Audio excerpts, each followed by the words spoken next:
What you see behind me is the world's strictest and largest prison. This mega prison has a capacity of 40,000. Prisoners here are the most unsafe people you can even imagine. How many people's lives have you ended? Is it 5 or 10? How many? More than 50.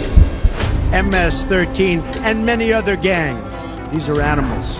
These aren't people. They're psychopaths, sociopaths, the kind of people we have here. We are about to see the worst of the worst. Welcome to CECOT, the world's largest prison by capacity in El Salvador, which was constructed to imprison the highest profile criminals. Those who enter this prison are destined never to leave alive. There's no way out.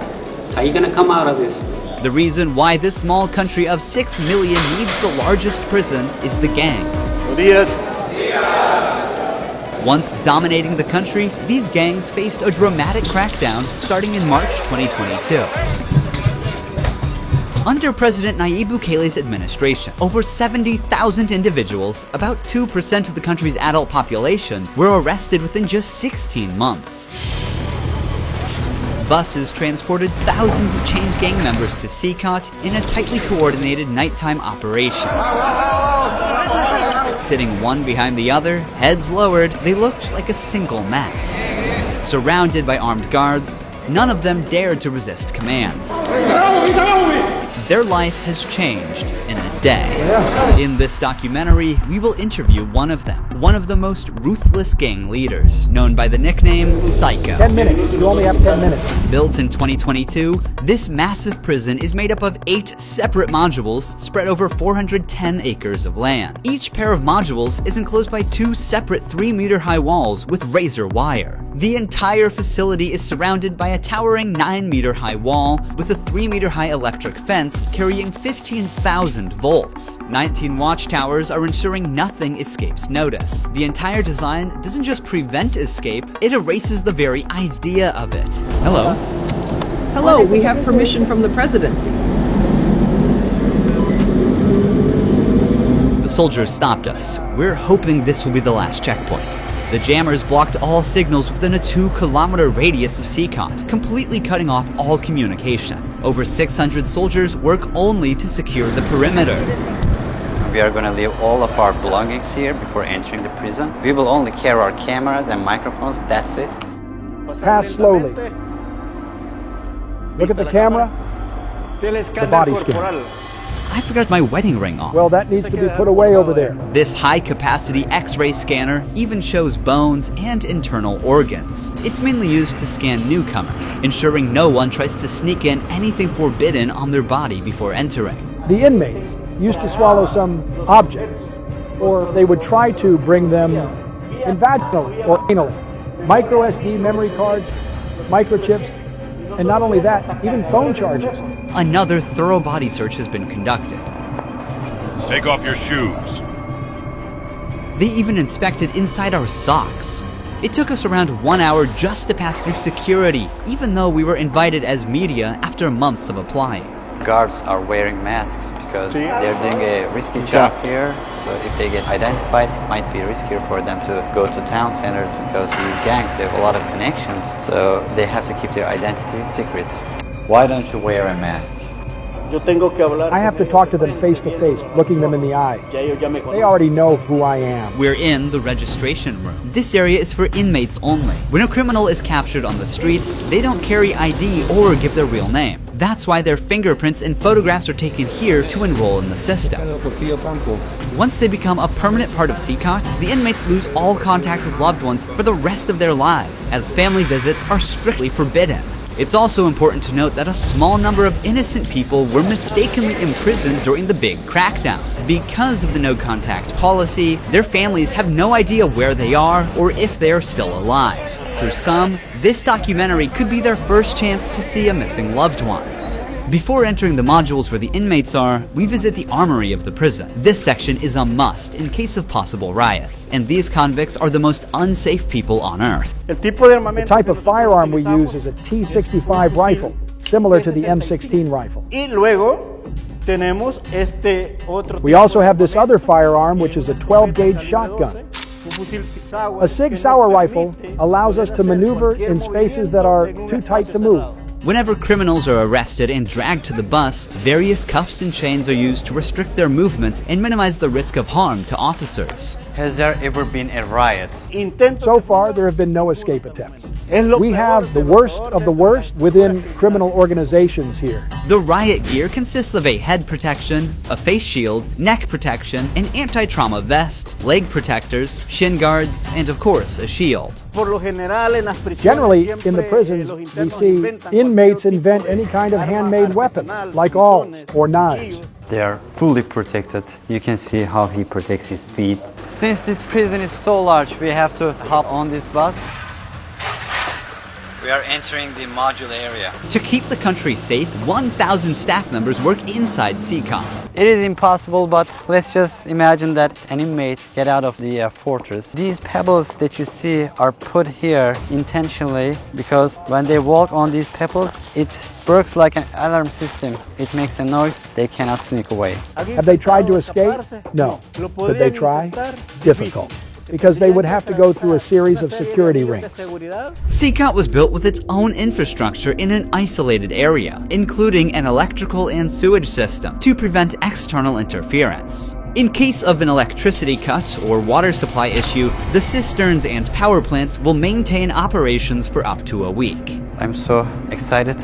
We're gonna be face to face with the most dangerous criminals in the world. It is pretty tense. We are entering one of the modules now. You are seeing the third and fourth modules next to each other. An offender who enters one of these buildings never exits through these doors. In a few steps, we'll be surrounded by more than 2,500 inmates. It's like stepping in the middle of controlled chaos. This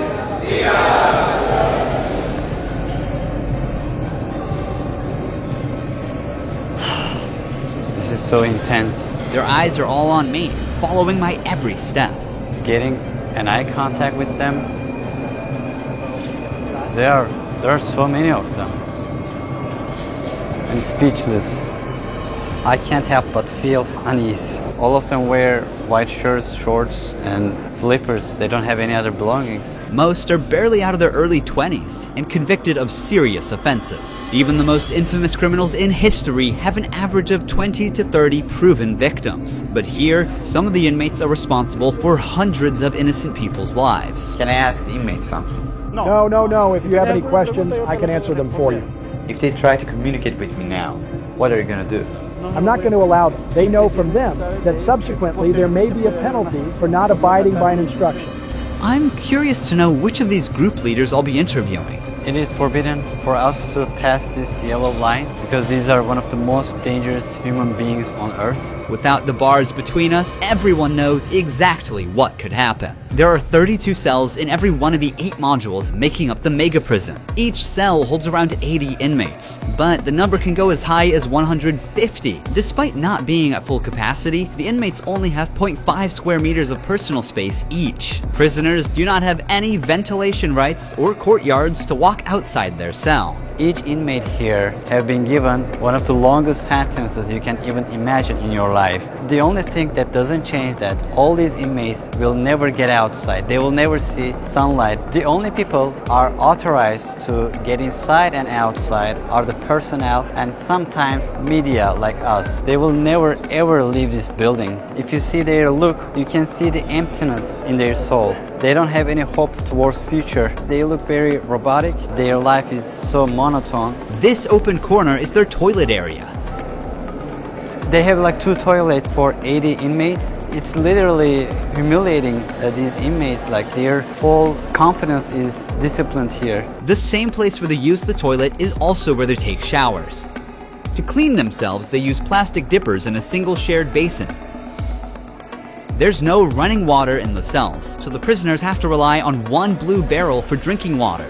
Where they sleep is these metal bunks. No pillow, no mattress. Each prisoner receives just the bare essentials: a white sheet, a uniform, socks, slippers, and a towel. That's it. The prisoners spend their entire days on their 4-level bunk beds. They have stacked tightly, like items stored in a warehouse. As part of hygiene and order, inmates are shaved every 2 weeks by personnel. Long hair or beards aren't just unhygienic, they can also hide sharp objects. Let's take a look. Take off your shirt and line up here. Now they are taking their shirts off. These inmates were once part of the MS-13 and Barrio 18 gangs, which controlled the neighborhoods of El Salvador.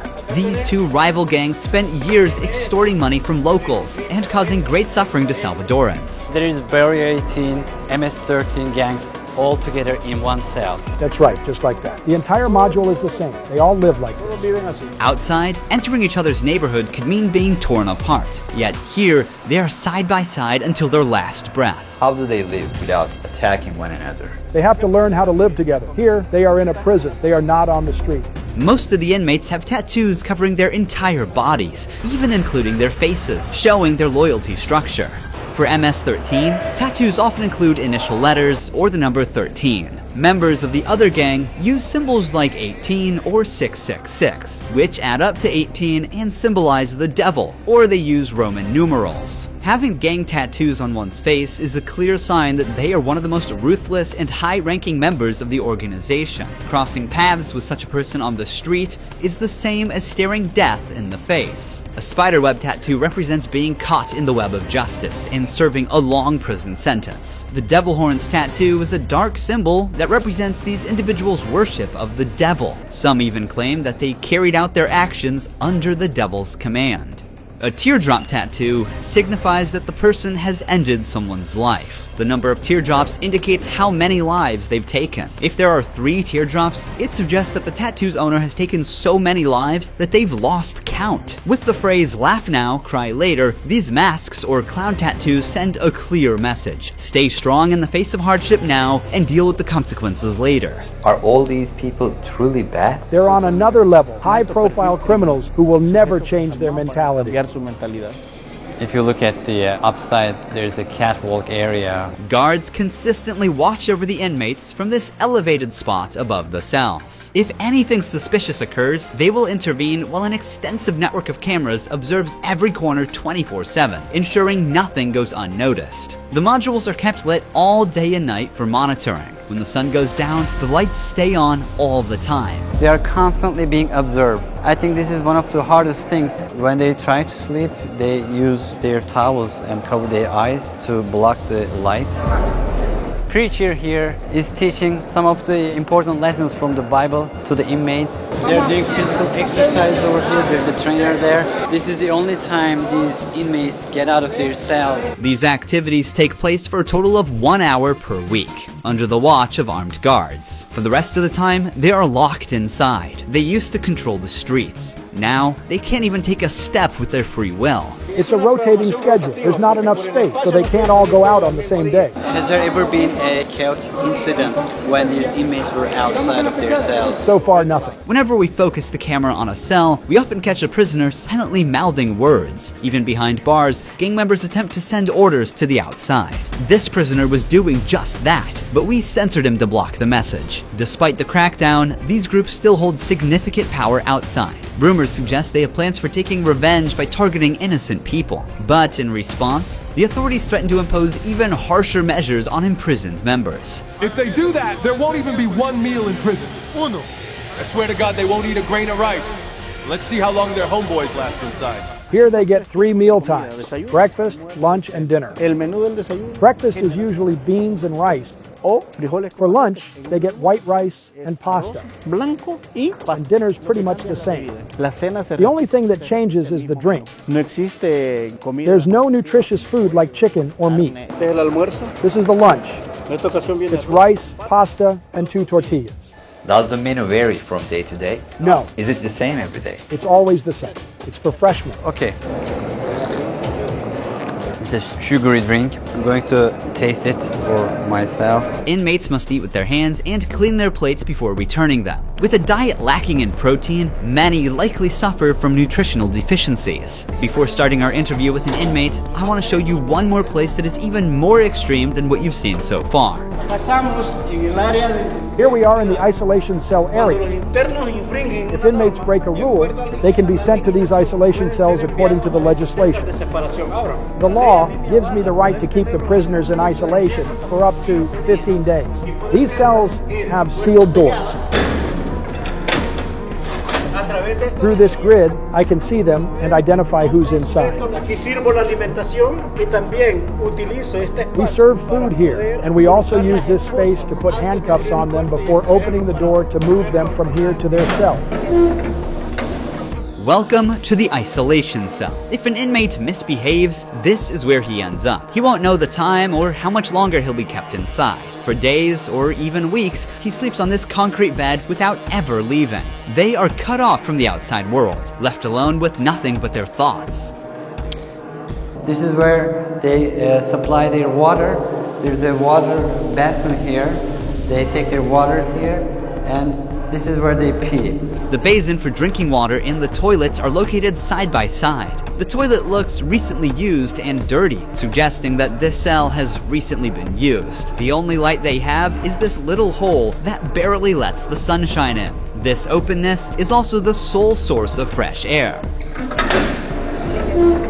What is the most challenging thing about isolation room according to you? Inside, you don't even see your hands. So when someone is isolated, it is necessary for them to have something, a book, anything, to keep their mind clear. But here, they don't have access to any of that. No matter how tough a criminal is, this kind of isolation breaks them. This is necessary for the type of offenders that we have here. People who once played God by deciding who would live and who wouldn't live deserve the worst punishment. We don't show them mercy. They can ask for forgiveness, and may God forgive them. But here, justice must be served for so many victims, and it's the least they deserve. Now we're going to interview the inmate known as Psycho. He has a 34-year criminal history and has spent the last 25 years as a high-ranking member of an organization. 10 minutes. You only have 10 minutes.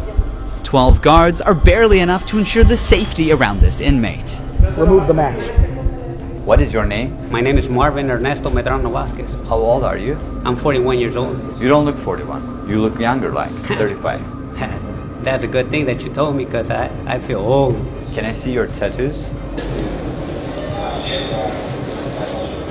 I'm at 13. When did you join this crime organization? In 2004, but I started my criminal record since I was 11 years old. How did you first become involved? When somebody is born with just a mom and the mom is working, you look for the streets. You look for somebody to help you out. I said, oh, my mom's poor, I need some shoes, I need some clothes, and I started robbing. Then I need a father figure because I didn't grow up with my father. And then I looked the group of gangs. Then I did a side, and I came right here to El Salvador, trying to change my life, but I seen that there were more gangs right here, and I started doing the same thing I did upstate, and I got locked up. I've always been one of them persons that wanted to accomplish the things that they put in their mind, and I accomplished everything I had to do right here. But I'm right here.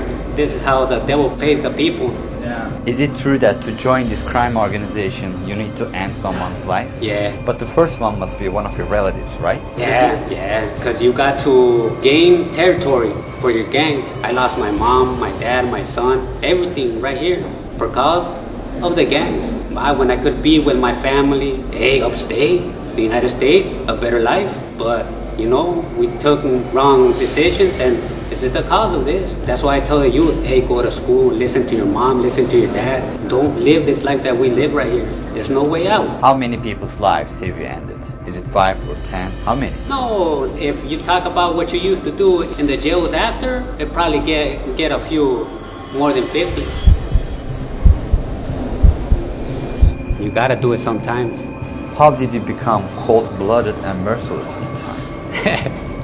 I can't really respond you with that question. How do you feel about not seeing your family forever since you're in CECOT? I feel bad because I seen my son the last time when he was 5 years old, and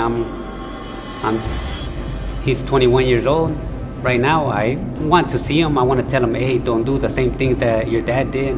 Look for a good life. people who have fallen victim because of you will never see their loved ones again. You will also never see your family. How do you cope with emotions like missing someone? I feel bad. Sometimes, like I tell you, I lay down on my bed and I think a lot of things, and sometimes I cry. What is your motivation to stay alive here? To one day change my life and look for God in my life, and I tell God, hey, forgive me because I did some things. Okay. Finally, we see the sunlight. Honestly, CECOT is a place you would never wish to end up in, even as a visitor. But for the people who victimized Salvadorans, it is now their forever home. These criminals took the innocent people's right to live, and now they're paying for it. The Salvadorian government's message is clear. Crime is no longer tolerated and the punishment is severe. El Salvador once had the highest rate of lives lost due to widespread chaos. During its peak, 104 out of every 100,000 people lost their lives in a single year. Previous administrations agreed to a truce with these groups, but this couldn't bring lasting order. Although the current government's methods are controversial, by 2023, the number dramatically dropped to 2.4 per 100,000 people, placing El Salvador among the safest countries in the world for the first time. So far, the results are undeniable. Peace has returned to the neighborhoods. But what about those who were wrongfully imprisoned? Is it true justice or way to control chaos? Are we seeing a lasting solution or just a temporary fix? For now, the answer remains unclear and the world continues to watch. Thank you for watching this documentary. See you in the next one. Don't forget to subscribe. Ruhi Chenet was here.